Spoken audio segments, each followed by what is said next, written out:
Marcus Thorne adjusted his $1,000 tie, a predator sizing up his domain.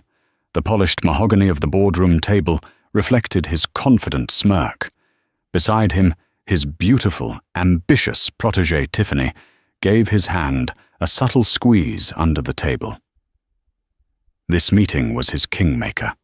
He was about to present his 5-year growth strategy to the mysterious new CEO of their parent company, Vanguard Holdings. A promotion to senior vice president was practically in his pocket. He just had to impress some corporate titan he'd never met.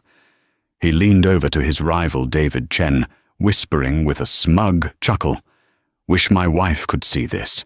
She thinks my biggest decision of the day is what to have for dinner." Little did he know the biggest decision of his day had already been made for him by the very woman he so casually dismissed.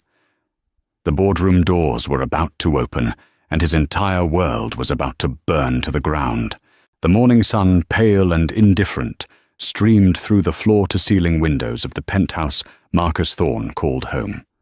It was a space designed for a magazine cover, all sharp lines, muted colors, and cold, impersonal art. It was a testament to success, a monument to ambition, and as sterile as an operating theater. Marcus stood before a full-length mirror, knotting a silk tie, the color of spilled wine. Every movement was precise, practiced a reflection of a man who believed he was in complete control of his universe. "Catherine, have you seen my sterling silver cufflinks, the ones from the Geneva trip?" He called out, his voice echoing slightly in the cavernous living area. He didn't turn, simply watched his own reflection, admiring the cut of his Italian suit. From the kitchen, a space of gleaming stainless steel and marble that rarely saw any actual cooking, Catherine Vance emerged. She was dressed in simple grey yoga pants and a soft worn cotton t-shirt. Her dark hair was pulled back in a loose ponytail, and her face was devoid of makeup. To an outsider, she was the picture of understated stay-at-home comfort. To Marcus, she was a part of the decor he had long since stopped noticing. "They're in your travel valet on the dresser, where they always are," she said, her voice even and calm. She held a mug of black coffee in her hands, the steam curling around her fingers. Marcus grunted, finding them exactly where she said. "Right, big day today. The final presentation to the new Vanguard CEO." He clipped the cufflinks into place, the metallic click punctuating the silence. "This is it, Kate. The move to the C-suite. Everything I've been working for."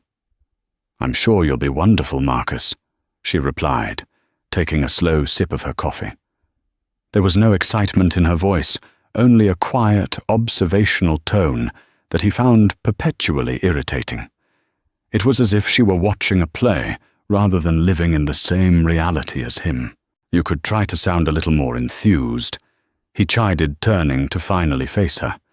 He scanned her appearance with a faint, almost imperceptible frown. "You know this apartment, your charity, lunches, the life you have. It's all because of these big days." Catherine's eyes, a deep and intelligent shade of blue, met his. There was a flicker of something in them, not anger, not sadness, but something far more complex. It was a look he hadn't been able to decipher for years. "I'm aware of what you provide, Marcus. I've never forgotten."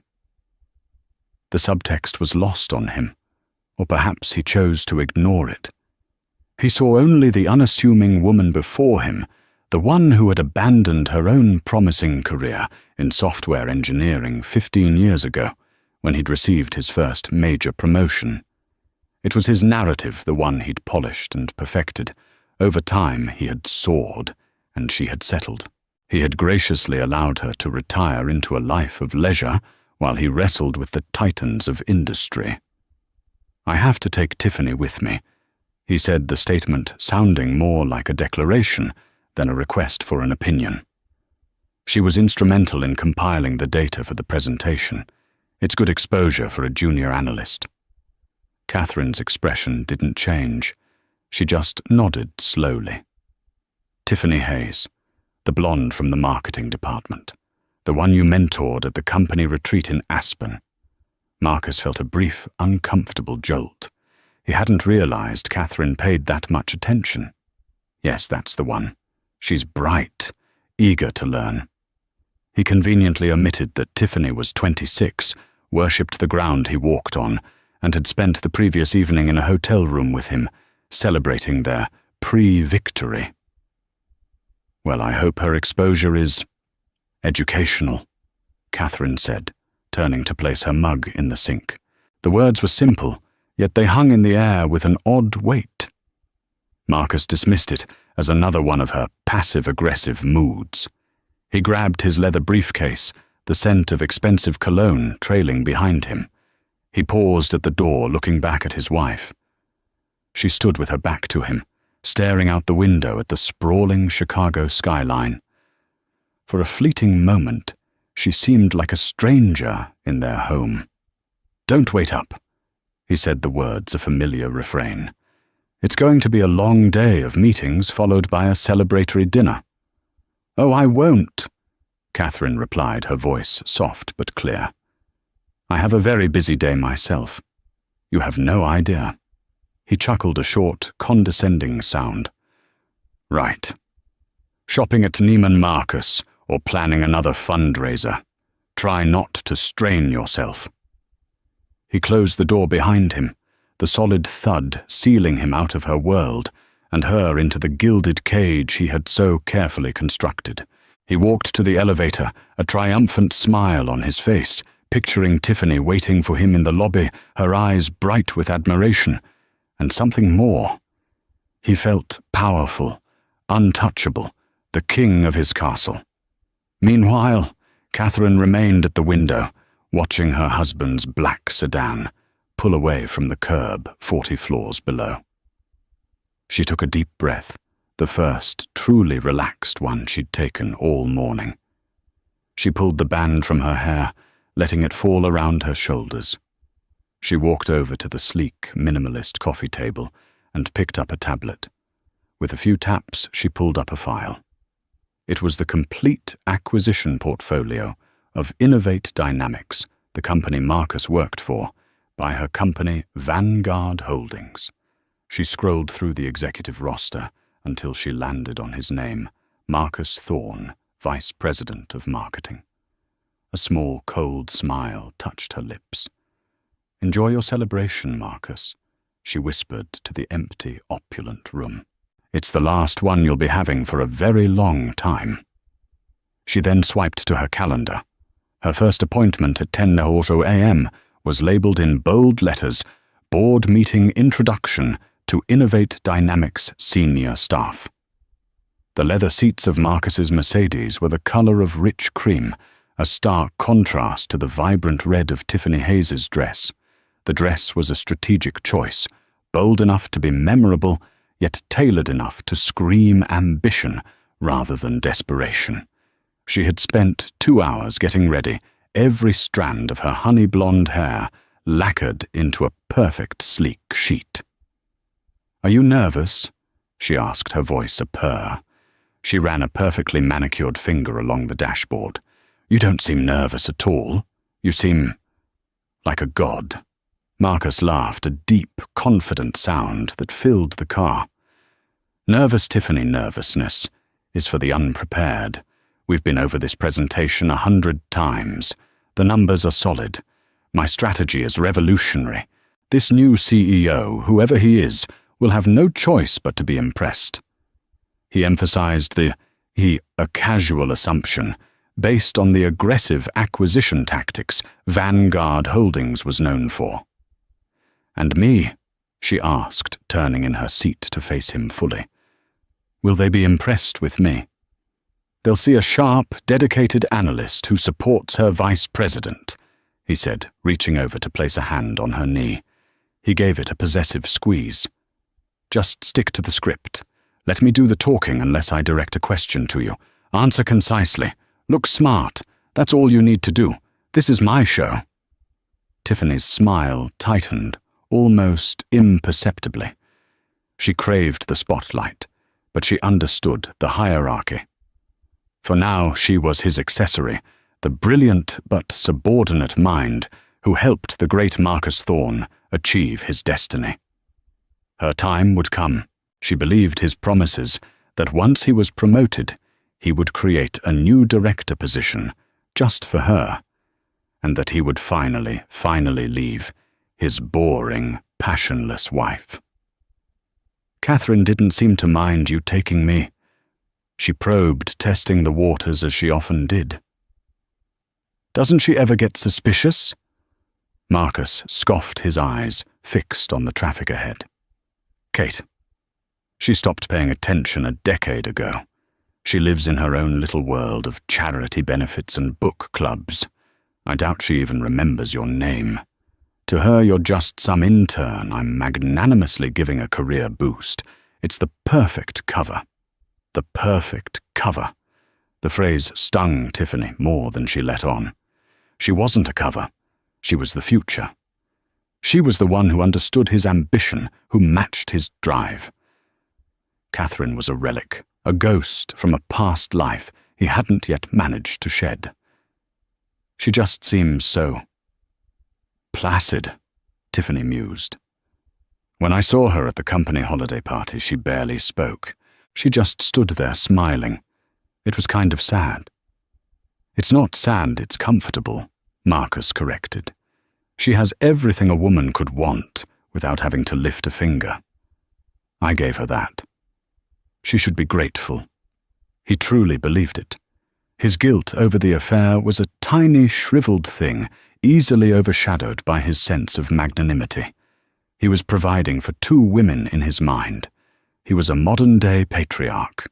They soon left the congested city streets behind, turning onto the private access road that led to the Vanguard Holdings corporate tower.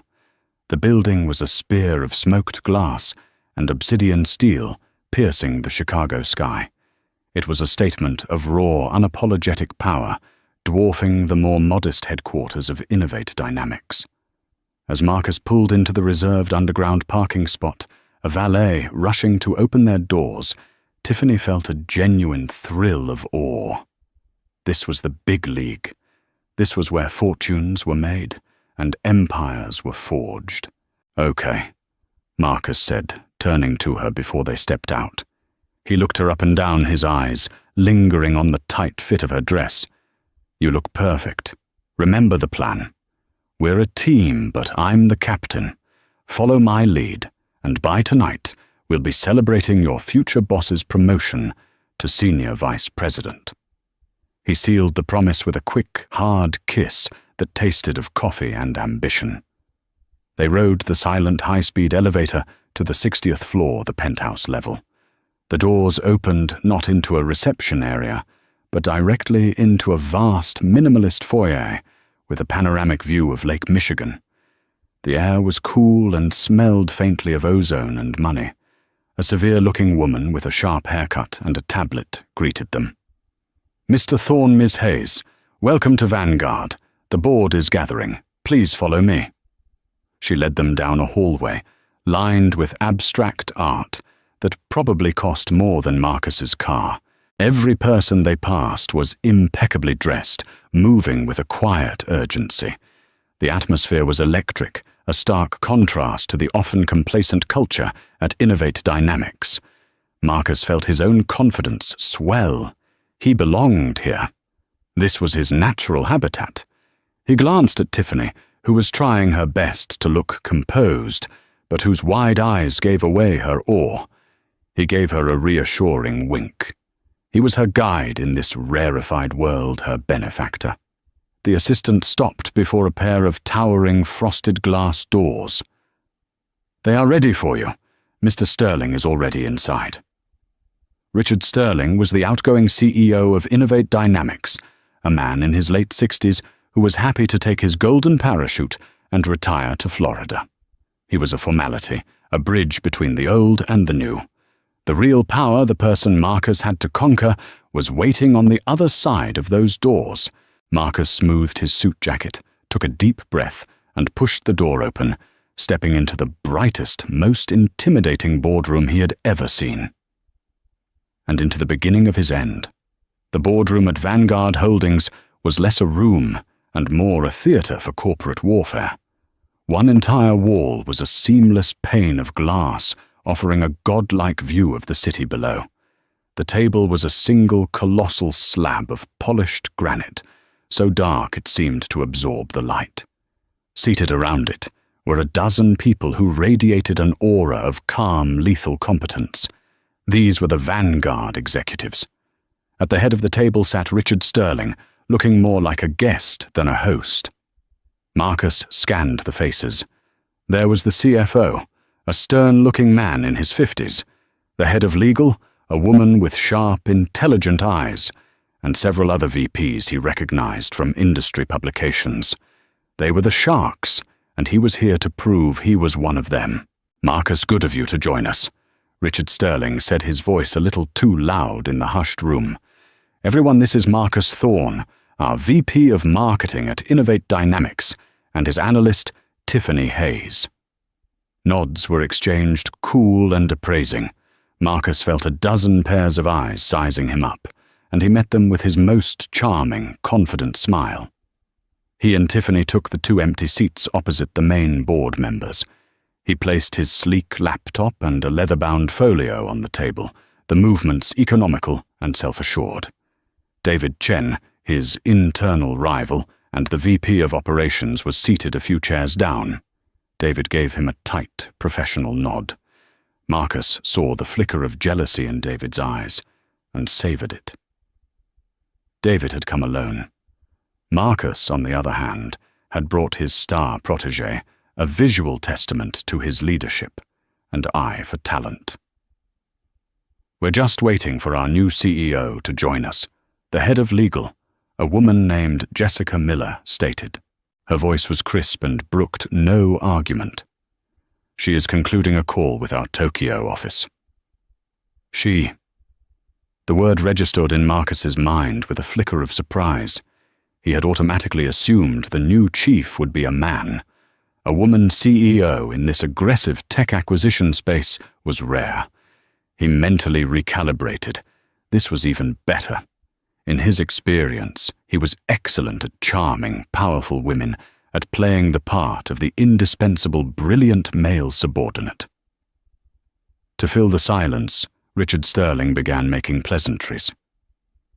"Marcus has been with Innovate for 12 years, a real pillar of the company. His marketing strategies were key to our growth in the early 2010s.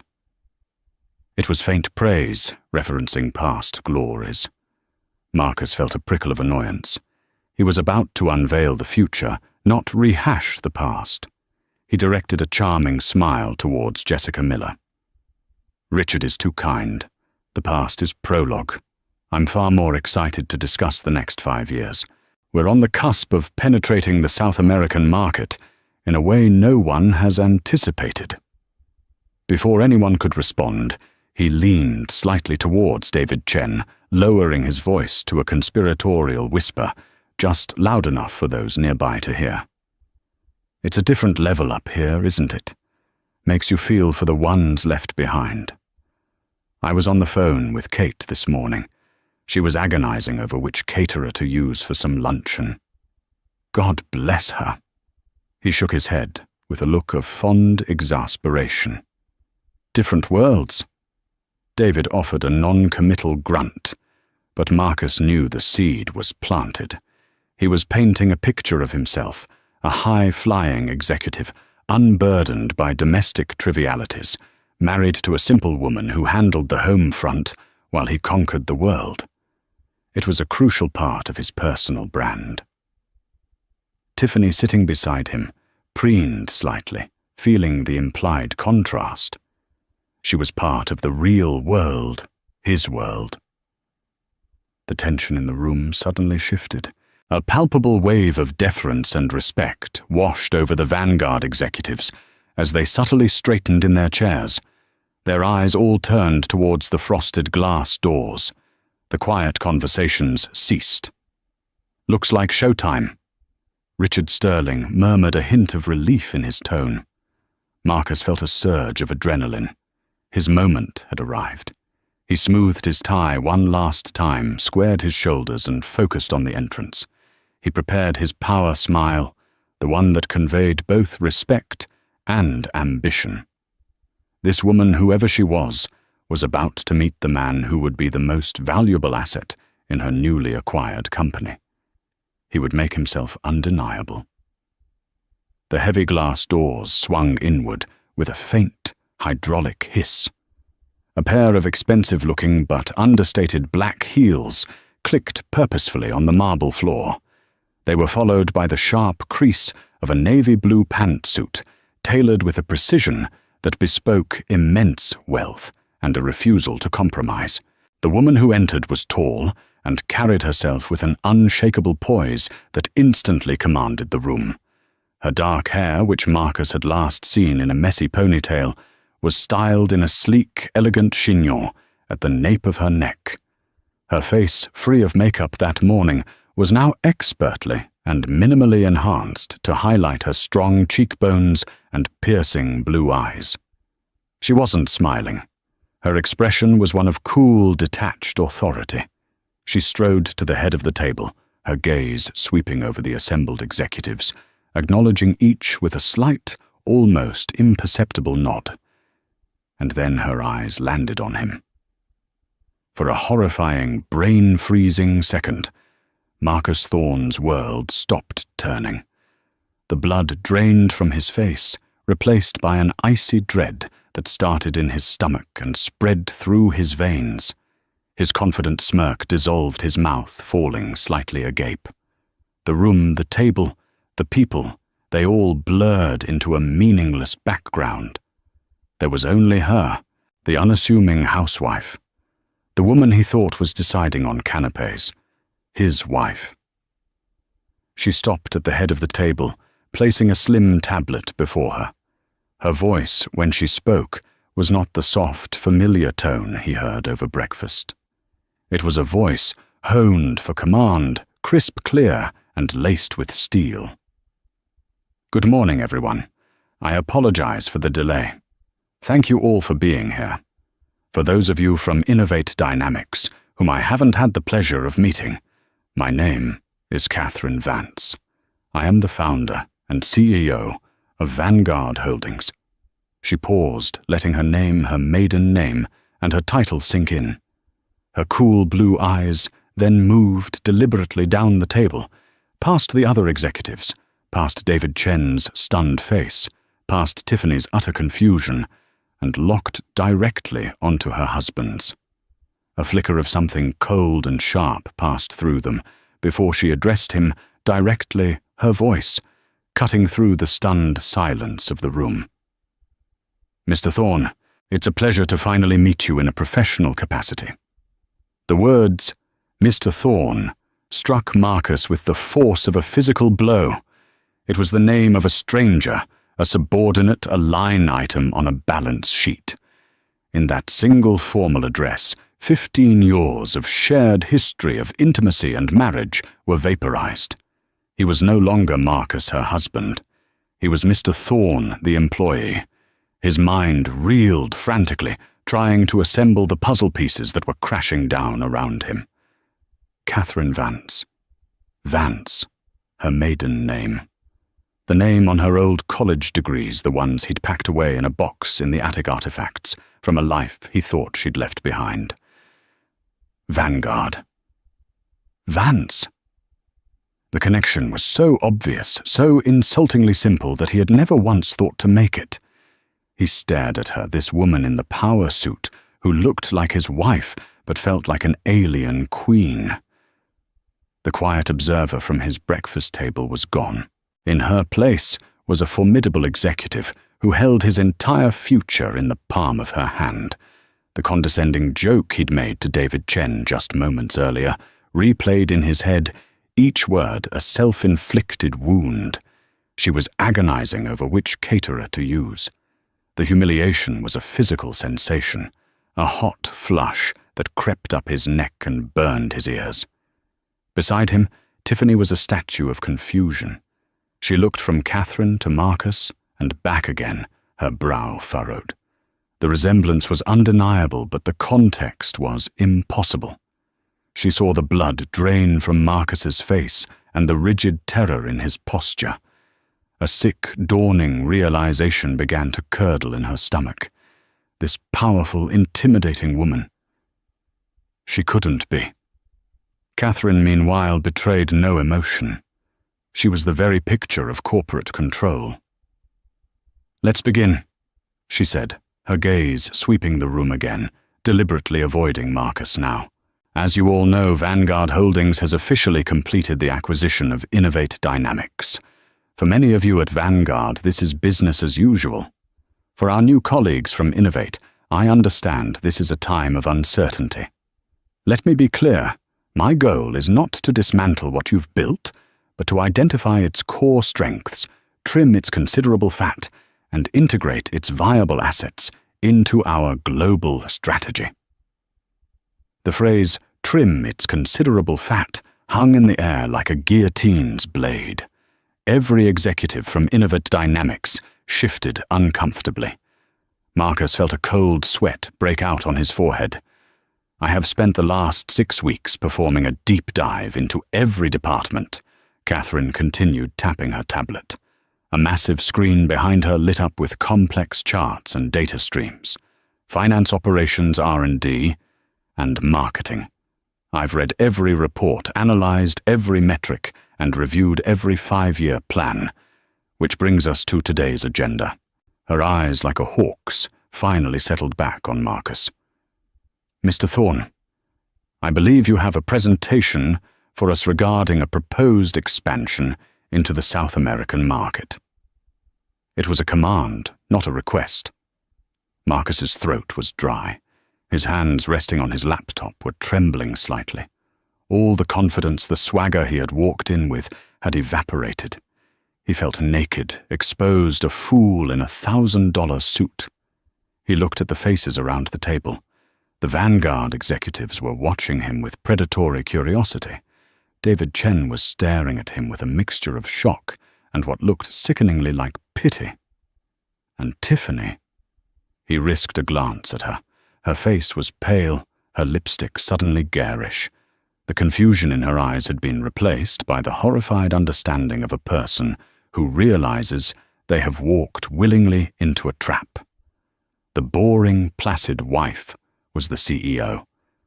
The woman she had dismissed as a sad relic was about to decide her fate. The perfect cover had been blown to smithereens. "Mr. Thorne," Catherine's voice was sharp, now impatient. "We don't have all day." Jessica Miller, the sharp-eyed legal counsel who was clearly Catherine's second-in-command, leaned forward slightly.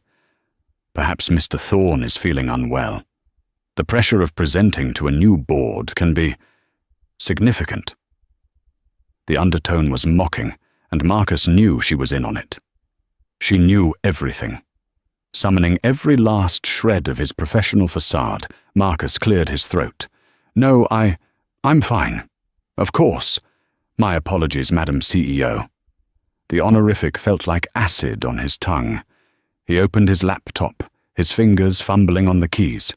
The presentation he had been so proud of now seemed juvenile, a child's crayon drawing presented to a master artist. He clicked the file open. The title slide, "Innovate Dynamics, Conquering New Frontiers." Created by Tiffany, flashed onto the main screen. It felt like a joke. He was the one who had been conquered. "Please," Catherine said, gesturing to the screen with a flick of her wrist. "Proceed. Dazzle us." Her voice was laced with an irony so cold, so sharp it could have cut diamonds. And as Marcus Thorne opened his mouth to speak, he knew he wasn't just fighting for a promotion anymore. He was fighting for the very last vestiges of his professional life in front of the woman whose life he had so thoroughly and foolishly underestimated. The unveiling was complete. The dissection was about to begin. Marcus began to speak, his voice, a strained, hollow version of its usual confident boom. He tried to fall back on the familiar cadence of his pitch, the practiced words, and compelling narrative he and Tiffany had rehearsed until it was second nature. But the words felt foreign in his mouth, the concepts flimsy and transparent. Every claim of projected growth and synergistic opportunity sounded like a desperate lie under Catherine's impassive gaze. She let him talk for exactly 7 minutes. He was just hitting his stride on the market penetration strategy for Brazil when her voice cut through his presentation like a surgeon's scalpel. "Mr. Thorne, a question." He stopped mid-sentence. "Yes, Madam CAO." Catherine swiped a finger across her tablet, and the main screen behind her instantly changed. His carefully crafted slide was replaced by a dizzying array of spreadsheets and market analysis reports. "Your entire projection for the Brazilian market is predicated on a 15% annual growth in the consumer electronics sector, with a primary focus on the affluent urban demographic. Is that correct?" Yes." "Our data indicates—" "Whose data?" she interrupted, her tone clinical. "Because my data, compiled from 3 independent global analytics firms, indicates that the sector's growth has stagnated at 4% for the last 18 months, with a projected ceiling of 5% for the next 3 years due to recent tariff implementations. Furthermore, the most significant growth is not in the affluent urban sector, which is already saturated, but in the emerging middle class in secondary cities, a demographic your plan completely ignores." A murmur went through the Vanguard executives. They were looking at the data on the screen, then back at Marcus, their expressions ranging from disappointment to disdain. Moreover, Catherine continued relentless, "Your proposed logistics and distribution partner, a company called Logistica Sul, is currently under federal investigation for bribery and is on the verge of bankruptcy. Did your due diligence not uncover this?" Marcus froze. That was a detail Tiffany was supposed to have vetted. He shot a panicked look in her direction. Tiffany looked as if she wanted the floor to swallow her whole. Her face was ashen. She was shrinking into her chair, trying to become invisible. We were assured of their stability." Marcus stammered, the excuse sounding pathetic even to his own ears. "You were assured?" Catherine's eyebrow arched slightly. "Vanguard does not operate on assurances, Mr. Thorne. It operates on verifiable facts. Your marketing budget proposal of $50 million for the first year is not only inflated, it's aimed at the wrong people in the wrong places, using a potentially criminal partner. Other than that, it's a stellar plan." The sarcasm was devastating. A few of the Vanguard board members couldn't suppress faint, cruel smiles. David Chen stared fixedly at the tabletop, refusing to look at Marcus, granting him the small mercy of not witnessing his complete and utter evisceration. Catherine wasn't finished. She systematically and without a shred of emotion dismantled his entire presentation. She questioned his advertising spend, pointing out that his media buy plan was based on 3-year-old viewership data. She shredded his personnel plan, noting that he had budgeted for a massive new office in São Paulo, without once considering a more cost-effective remote workforce a model Vanguard had perfected. With each point she made, she wasn't just destroying his professional credibility. She was annihilating the central myth of their marriage. He was the brilliant businessman, the titan of industry. She was the domestic manager. But in this room, it was clear who possessed the superior intellect, the sharper instincts, and the more rigorous work ethic. He had been playing checkers while she was mastering multidimensional chess. Finally, she turned her attention to the financial projections. "Ms. Hayes," she said, her voice making Tiffany jump in her seat. "I see you co-authored this report." Tiffany swallowed hard, her voice a tiny squeak. "Yes, Madam CEO." "These sales projections," Catherine said, circling a number on the screen with a digital red pen. "A 400% increase in market share in 2 years, What model did you use to arrive at this figure? It was a proprietary algorithm based on synergistic market capture. Tiffany managed reciting a meaningless buzzword they had concocted to sound impressive. Catherine's expression remained unchanged. A proprietary algorithm, I see. Can you show it to me? Or is the formula as fictional as the growth it predicts? Tiffany's mouth opened and closed, but no sound came out. She was completely and totally out of her depth. She was a junior analyst who had been so dazzled by her affair with a senior VP that she'd let her work get sloppy, assuming his authority would shield her from scrutiny. She had never imagined coming under the microscope of a CEO who actually read the fine print. The illusion was shattered. Marcus wasn't a god. He was a fraud, and she had tied her career, her reputation, to him. The promises of a directorship and a future together now seemed like a sick joke. She felt used not for her body, but for her complicity. She had been the eager, ambitious fool who had done his sloppy homework for him. Catherine turned her cold gaze back to Marcus. Your strategy, Mr. Thorne, is not just flawed. It's lazy. It's a work of profound arrogance, built on outdated assumptions and a shocking lack of diligence. It's the kind of work I would expect from a company that is failing, which I suppose is why I was able to acquire it at such a favorable price. She let the final insult land, and the silence in the room was absolute. Richard Sterling looked pale, realizing the company he had led for 20 years was being branded as a sinking ship. Catherine closed her tablet. The screen behind her went blank. The execution was over. That will be all for the group presentation. The Vanguard team and I will now break for a strategy session. Mr. Sterling, you're welcome to join us. Mr. Chen, I'd like you to stay as well. I have some questions about Innovate's operational efficiencies. She stood a clear dismissal. Mr. Thorne? Ms. Hayes? You are excused. The words hung in the air. Excused, dismissed like schoolchildren. Every other executive from Innovate was being asked to stay, to consult, to be a part of the future. But not him. Not the great VP of marketing.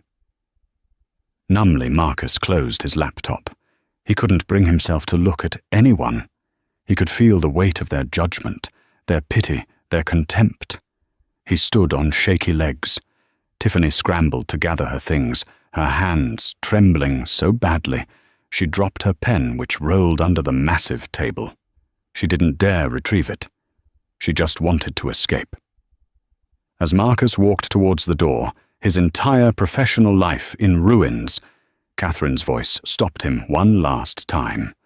It was softer now, but no less commanding. Actually, Mr. Thorne, a word. In my office, now. Tiffany fled the room without a backward glance. The heavy glass doors hissed shut behind her, leaving Marcus alone with his wife, his new boss, and the shattered fragments of his once perfect life. Catherine's private office was adjacent to the boardroom. It was even more breathtaking, a corner suite with 2 walls of glass that made it feel as though you were floating above Chicago. The decor was minimalist and tasteful, a large oak desk, a few carefully chosen pieces of modern art, and shelves lined not with awards, but with books on economics, philosophy, and engineering. It was the office of a thinker, a builder. Marcus walked in like a man condemned, his footsteps silent on the plush grey carpet. Catherine walked past him to stand before the window, her back to him, looking down at the city. The power dynamic was absolute. She didn't offer him a seat. Silence stretched for a long, agonizing minute. Marcus's mind raced, searching for a strategy, an angle, a way to salvage this nightmare. Should he apologize?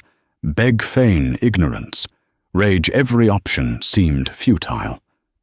15 years, Marcus, Catherine said, finally, her voice calm and reflective, No longer the icy CEO, but something far more dangerous, the woman he had wronged. 15 years ago, I had just received a patent for a data compression algorithm that was set to revolutionize the industry. I had venture capitalists lining up. I was 28 years old. She turned from the window to face him. Her expression was not angry, but weary, as if she were examining a disappointing specimen. And then you got that promotion to senior director. You said we had to move to Chicago. You said you needed my support. You said one career in the family was enough, and yours was already on a clear trajectory. You asked me to choose. Kate, He started, his voice cracking. Don't, she said, holding up a hand. Let me finish. I was in love. I was naive. I believed in the partnership. So I chose you. I put my patent in a drawer. I put my dreams on hold. And I became Mrs. Catherine Thorne, the perfect corporate wife. I planned the dinners. I charmed your bosses. I created the serene, effortless home life that allowed you to focus solely on your ambition. Every word was a perfectly placed stone building a wall between them. For a while, I even believed the story you told everyone, she continued, taking a step closer, that I had simply retired, that I was happy with my charities and my book clubs. But then I started to see it, the condescension, the little jokes at my expense, the way you'd explain simple financial concepts to me as if I were a child. You didn't just want a supportive wife, Marcus. You wanted a smaller one. You needed me to be small so you could feel big. He flinched. The truth of her words was undeniable. He had done all those things. I started to get bored, she said, her voice turning colder. And then about 5 years ago, I got angry. So I took out that old patent. I used the inheritance my parents left me, the money you always called my little hobby fund, and I started a small consulting firm from the study you never used. I hired 2 brilliant young coders. I worked while you were on your business trips and late-night client dinners. The pieces clicked into place with sickening clarity. The later nights she spent on her laptop, which he'd dismissed as online shopping, her frequent lunches with friends in the financial district. It had all been happening right under his nose. Vance Consulting became Vanguard Holdings, she stated simply. We didn't just invest. We built. We created. We innovated. While you were busy rearranging the deck chairs at a stagnant company, I was building a fleet of battleships. And when the opportunity came to acquire Innovate Dynamics, well, the irony was just too delicious to pass up. Finally, the dam of Marcus's shock broke, replaced by a desperate, sputtering rage. So this is all some elaborate revenge plot. You bought my company just to humiliate me, because I had an affair. Catherine actually laughed, a short, sharp, humorless sound. An affair, Marcus. You are so breathtakingly arrogant. You think this is about Tiffany Hayes. She's a symptom, not the disease. I've known about your flings for years. Tiffany the paralegal from 2 years ago, the one in HR before that. You're as predictable as you are pathetic. Your infidelity was just confirmation of what I already knew. Our marriage was a hollow shell, a business arrangement where I was the silent, unpaid partner. She walked to her desk and picked up a thick manila envelope, holding it out to him. This isn't about revenge, Marcus. This is about a course correction. My course correction. He didn't take the envelope. He knew what it was. Those are divorce papers, she said. My lawyers will be in touch with yours. The penthouse is in my name. The assets from my inheritance are firewalled. You will get exactly what you are entitled to under the prenuptial agreement we signed, which, if you recall, you insisted upon to protect your future earnings. As for your professional life, Her CEO persona snapped back into place. Your performance today was abysmal. Your department is bloated and ineffective. Your leadership is based on ego, not results. You are a liability to my company. However, firing you on day one would be messy. So here's what's going to happen. Your department is being restructured, effective immediately. Your role as VP of Marketing is redundant. We are creating a new temporary position for you Special Projects Consultant reporting directly to David Chen, the final perfect humiliation. He would be reporting to his rival. You will be tasked with overseeing the orderly transition of assets and accounts until your position is eliminated in 3 to 6 months. Your bonus is forfeit. Your stock options are now under the control of the new parent company. You will clean out your office by the end of the week. Is that clear, Mr. Thorne? Marcus stood there utterly defeated. He had lost his wife, his mistress, his job, his reputation, and his dignity in the span of a single morning. The man who had walked into the building, a king, was leaving it as less than a peasant. He was a ghost, a footnote in the story of Catherine Vance's meteoric rise. "Kate, please!" He whispered the name, a desperate plea for a connection that no longer existed. Catherine looked at him one last time, her blue eyes holding not a trace of pity, only a profound and final sense of closure. "My name," she said, her voice, as hard and beautiful as a diamond, "is Miss Vance."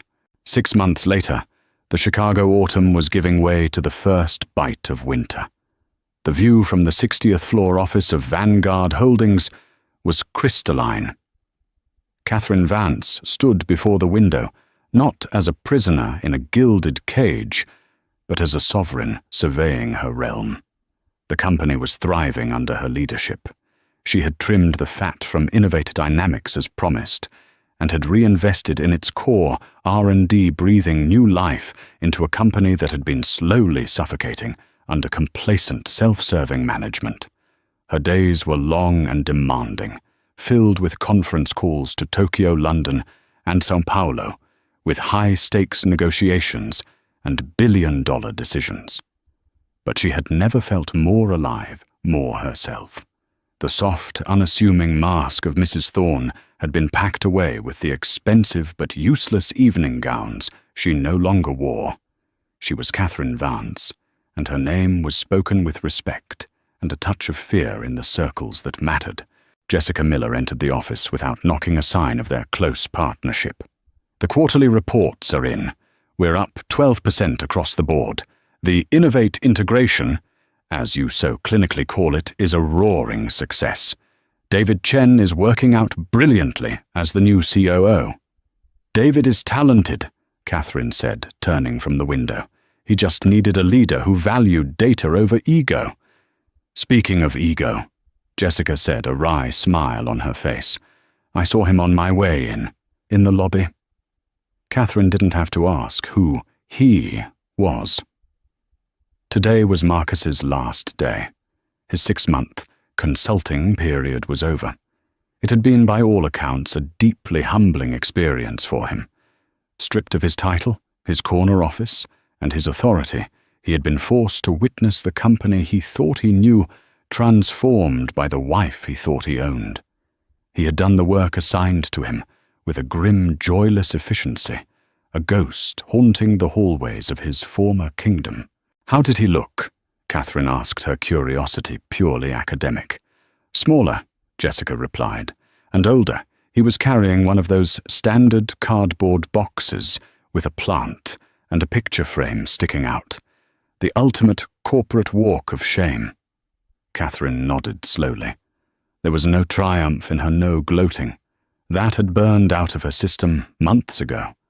All that remained was a quiet, profound sense of rightness, of a balance restored. Later that day, as she was heading to the private elevator, she saw him. He was standing near the security desk, waiting for his visitor's pass to be deactivated. He was wearing a suit that now seemed a little too large for his frame, He looked up, and their eyes met across the vast marble expanse of the lobby. The arrogance was gone, replaced by a hollowed-out resignation. He gave her a short, almost imperceptible nod. It wasn't an apology, he was likely incapable of a true one, but it was an acknowledgement, an admission of defeat. Catherine returned the nod, just as brief, just as final. There was nothing left to say. She stepped into the elevator, and as the door slid shut, she didn't look back. His story was over. Hers was just beginning. As for the others, Richard Sterling was happily golfing in Florida, oblivious. David Chen was proving to be a brilliant and loyal second-in-command, grateful for the opportunity to work for a CEO who respected his talent. And Tiffany Hayes. She had resigned from Innovate Dynamics the day after the meeting. The last Catherine had heard, she had moved to a small marketing firm in Seattle, having learned a brutal lesson about the dangers of hitching your wagon to a falling star. That evening, Catherine didn't go straight home to the penthouse, which was now truly hers, a space she was slowly redecorating to reflect her own taste. Instead, she had her driver take her to a small, unassuming building in a quieter part of the city. It was the headquarters of a non-profit. She had recently started funding a mentorship program for young women in STEM fields.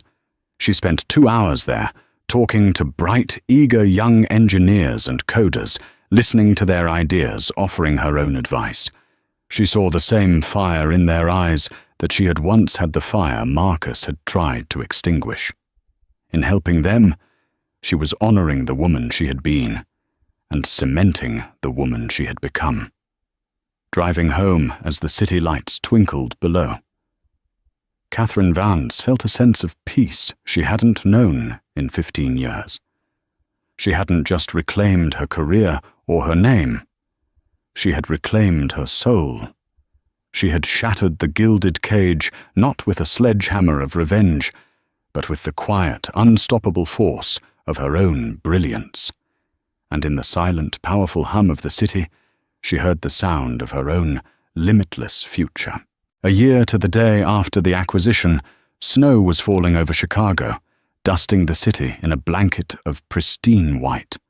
From her office, Catherine watched the flakes drift down, each one unique and silent. The past 12 months had been a whirlwind of restructuring, innovation, and growth. Vanguard had never been stronger, and the integrated parts of Innovate Dynamics were now its most profitable assets.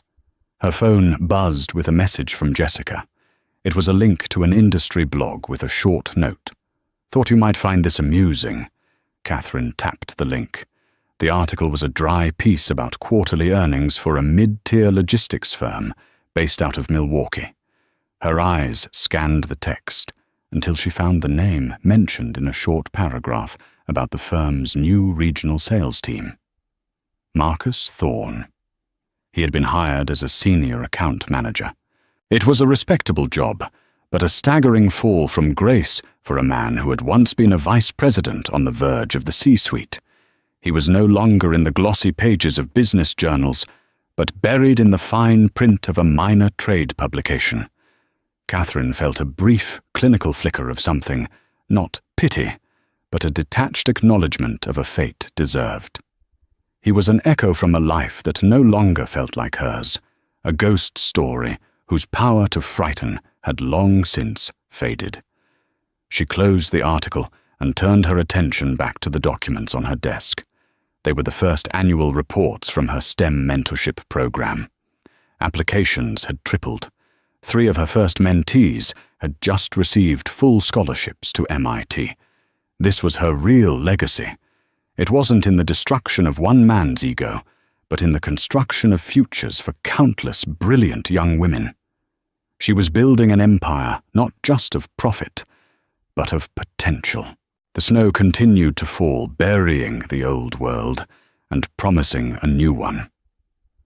Catherine Vance picked up her pen, a faint smile on her lips, and went back to work, the echo of Marcus Thorne's name already forgotten. What a story of poetic justice and ultimate empowerment.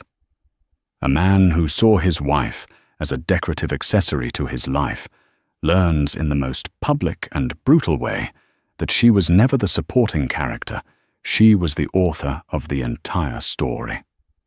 Catherine Vance's journey from a supposedly content housewife to a powerhouse CEO is a powerful reminder that you should never ever underestimate the person sitting across the breakfast table from you. Her victory wasn't just in exposing her husband's affair, it was in reclaiming her own identity and proving that her greatest strength was the very intelligence he tried so hard to belittle. What would you have done in Catherine's shoes? Would you have been as cold and calculated, or would you have sought a different kind of justice? Let us know your thoughts in the comments below. If you were on the edge of your seat, watching Marcus Thorne's world crumble, do us a huge favor and hit that like button. Share this story with someone who loves a good tale of karma, and most importantly, subscribe to our channel. We have many more stories of unexpected twists and powerful reckonings coming your way. You won't want to miss them.